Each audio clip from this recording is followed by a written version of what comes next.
مساء الفل. انا هوريكم فيديو صغير كده عن ما قاله الرئيس السادات رحمة الله عليه وما قاله الرئيس السيسي في القمة العربية الأخيرة التي أقيمت في العراق، واللي بتوضح حاجة واحدة بس، إن مصر لا تتغير مواقفها ولا سياستها ولا توجهها مهما تغيرت الظروف ومهما طال الزمن.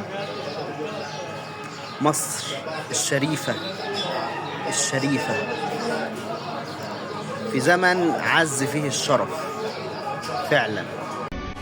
فإنه حتى لو تحقق السلام بين دول المواجهة كلها وإسرائيل بغير حل عادل للمشكلة الفلسطينية، فإن ذلك لن يحقق أبدا قيام السلام الدائم العادل الذي يلح العالم كله اليوم عليه. وأكرر هنا أنه حتى لو نجحت إسرائيل في إبرام اتفاقيات تطبيع مع جميع الدول العربية، فإن السلام الدائم والعادل والشامل في الشرق الأوسط سيظل بعيد المنال ما لم تقم الدولة الفلسطينية وفق قرارات الشرعية الدولية.